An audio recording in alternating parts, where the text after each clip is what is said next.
"Where's your wife?" That's how my brother opened the call. I glanced at the wall clock. 8:42 p.m. "She's on a business trip," I said. "New York, until Sunday." Silence. Then came his voice, flat, careful. "She's at my hotel, Adam, in Hawaii, room 509. She's not alone." I didn't breathe. He added, "She's using your ATM card." It took me a full minute to speak. I wasn't shocked, not really, just quiet. "Keep an eye on them," I said, "and don't let her know you called." We met at a summer barbecue 11 years ago. She wore red, laughed too loud, kissed me before we exchanged names. I thought I found fire. We got married 6 months later. She liked fast things, cars, decisions, people. She said I was her anchor. But eventually, she started drifting. Anchors don't matter when someone wants to float. The signs came slow. Business trips got longer.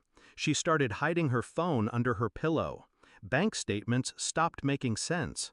Once I smelled cologne on her coat, a scent I didn't wear. I didn't say anything. I watched. I listened. And now I knew. My brother, Daniel, runs a resort on the Big Island. We haven't been close in years, but blood's blood. He texted me the name of the guest she checked in with, Jason Klein. I checked her calendar. She had an investor meeting listed, of course. I didn't rage. I didn't cry. I opened my laptop.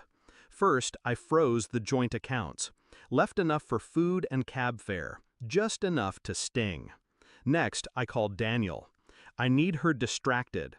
Can you upgrade her room? To the presidential suite?" "Exactly. Give her champagne. Tell her it's on the house." He caught on. "You're going to trap her?" I smiled. "No, I'm going to expose her." I booked a last-minute flight, landed in Kona just after sunrise, rented a car, drove straight to the resort. Room 509 overlooked the ocean. I didn't knock.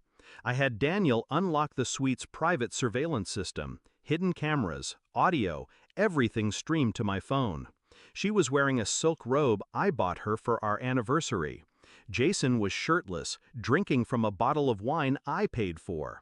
She laughed, head thrown back, carefree, like I never existed. She said something about finally being free. I watched from the hotel's bar, quiet, cold. Then I made my move. I had a small packet with me, printed copies of bank statements, photos, hotel records, a copy of the prenup she forgot she signed, infidelity clause highlighted. I slipped it into an envelope, handed it to Daniel. "Have the concierge deliver this to her at breakfast." He raised an eyebrow. "You sure you don't want to confront her in person?"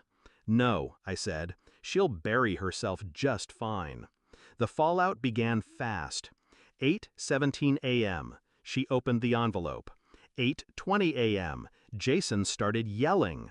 8:25 a.m. He left the room, slamming doors. And at 8:32 a.m., my phone rang. I didn't answer. She called again. And again. 54 missed calls. Texts flooded in. "I can explain. Please pick up. It's not what it looks like." Then came the rage. "How dare you freeze my accounts? I'm stranded. This is abuse." She should have read the fine print. I walked into the hotel lobby at noon, calm, composed. She was there, disheveled, pale, alone. She ran to me. "Adam." I held up a hand. No words, just a look. She stopped, just like that. I walked past her, sat at the outdoor cafe. She followed. "I made a mistake," she whispered. "He meant nothing." I nodded slowly. "You know what's funny?" I said. "You were always worried I'd leave you for someone else. But I stayed, even when you didn't." Tears welled. Real or not, didn't matter anymore. "You ruined everything," she whispered. "No," I said. "I ended it. There's a difference." I stood. "Checkout is at 11 tomorrow. Try not to steal the towels." Back home, I filed the divorce. With the prenup violation, she gets nothing. No house, no spousal support, just her own mess. The lawyer said, "She'll fight this." I smiled. Let her. I already won. Now I sleep soundly, alone but at peace. The air feels lighter. I didn't yell, I didn't beg, I just let the truth do the talking. She chose a beach fling over a life we built. She tried to lie, to take, to run. But I had one thing she didn't: control. She hasn't called since the court ruling. Last I heard, Jason blocked her too. Figures. You play with fire, you end up alone on a beach with nothing but regrets, and a canceled card. As for me, I built back quietly, smarter, stronger. She had the sun, but I had the storm, and I brought it with silence.